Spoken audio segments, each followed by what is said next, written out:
Pemerintah terus mencari permasalahan di balik praktek kecurangan penjualan minyak kita. Presiden Prabowo pun sempat marah akan banyaknya temuan kecurangan dalam penjualan minyak kita. Bahkan Presiden melarang keras pihak yang menari-nari di atas kepentingan rakyat. Pesan Presiden adalah tidak boleh ada lagi siapapun itu ya menari-nari di atas kepentingan, menari di atas penderitaan rakyat. Ya gimana, masa nggak marah ya kan? Orang rakyat banyak yang marah itu nggak hanya Presiden, kita juga semua marah kan, ya kan. Nah, makanya saya minta awak media semua kita lihat, intinya tidak ada siapapun itu nggak terkecuali, tidak ada orang kebal hukum di Indonesia. Kementerian Perdagangan pun memanggil para pengemas atau repacker minyak kita ke kantor Kemendak Selasa siang. Hasilnya para pengecer ini mengaku terpaksa curang dalam penjualan minyak kita. Lantaran para pengecer ini mendapatkan minyak seharga komersial atau di atas harga pasar. Nah, akar persoalan yang ada itu adalah repacker yang tergabung dari asosiasi ini tidak pernah sekalipun mendapatkan minyak DMO itu. Kalaupun ada yang mendapatkan, itu banyak benar terjadi. Misalkan tadi seperti disampaikan oleh Pak Dirjen, minyak kita itu harganya 13.500 gitu. Tetapi ketika repacker mendapatkan harga itu sudah di angka 15.600, bahkan ada yang 16.000 lebih gitu. 16.500 DMO. Minyak kita adalah minyak DMO atau minyak yang didapat dari skema Domestic Market Obligation atau DMO. Seharusnya minyak kita diambil dari kontribusi para pelaku usaha industri turunan kelapa sawit. Namun nyatanya minyak ini tidak pernah sampai ke pengecer. Saat ini Kementerian Perdagangan melalui Direktorat Jenderal Perlindungan Konsumen dan Tertib Niaga telah memberikan sanksi 66 distributor dan pengecer yang kedapatan melakukan sejumlah kecurangan. Tim Liputan iNews melaporkan.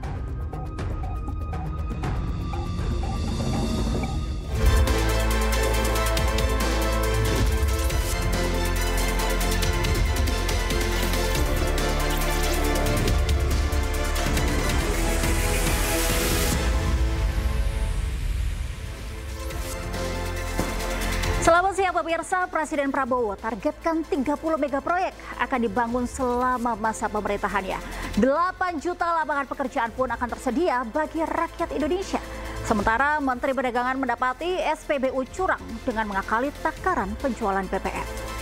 Selain informasi tadi, kami juga akan hadirkan beragam informasi menarik dan terkini terkait kebijakan hingga kegiatan para pemimpin bangsa. Bersama saya, Angelika Devagam. Inilah pemimpin rakyat, pemimpin beraksi, rakyat awasi.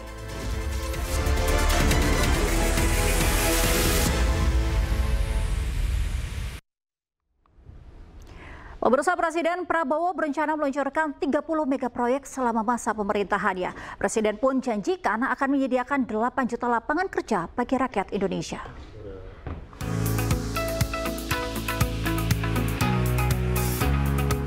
Presiden Prabowo membidik 30 proyek raksasa yang akan dikerjakan beramai-ramai oleh jajaran Kabinet Merah Putih. Presiden juga mengestimasi proyek ini bisa menciptakan 8 juta lapangan kerja. Kami sudah memutuskan untuk mulai tahun ini juga kurang lebih hampir 30 proyek-proyek besar. Perkiraan kita dari program investasi kita yang kita akan mulai tahun ini, kita bisa menciptakan lapangan kerja kurang lebih 8 juta lapangan kerja. Dalam rapat yang terus digelar bersama jajaran Kabinet Merah Putih, Presiden pastikan bahwa mega proyek akan dibangun merata di seluruh wilayah Indonesia. Sektor yang menjadi perhatian Presiden Prabowo adalah sektor pertanian dan perikanan. Tim Liputan iNews melaporkan.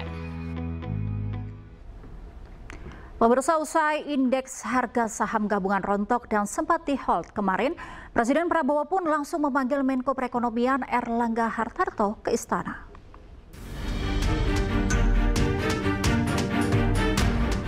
Hari ini IHSG kembali dibuka melemah 0,49% ke posisi 6.192. Pasar pun terus memantau dengan ketat pergerakan IHSG. Selasa kemarin, IHSG ambruk hampir 7% pada sesi 1 perdagangan. Buntutnya, Bursa Efek Indonesia harus menghentikan sementara perdagangan saham. Merespons negatifnya pasar saham domestik, Presiden pun langsung memanggil Menko Perekonomian Airlangga Hartarto ke Istana. Ya, pertama tentu kita lihat secara global kan besok ada FOMC meeting. Dan tentu market masih menunggu. Yang kedua juga rapat Gubernur BI kan, tentu juga akan ditunggu oleh publik. Yang ketiga tentu seperti biasa ada saham-saham yang turun akibat mungkin laporan keuangannya ataupun informasinya sudah keluar. Kan ini ada satu grup lah yang turunnya cukup dalam. Kemudian tentu kita melihat juga karena regulasi HALT yang 5% itu kan kemarin diberlakukan saat COVID. Nah, tentu ini perlu ada review juga mengenai regulasi tersebut.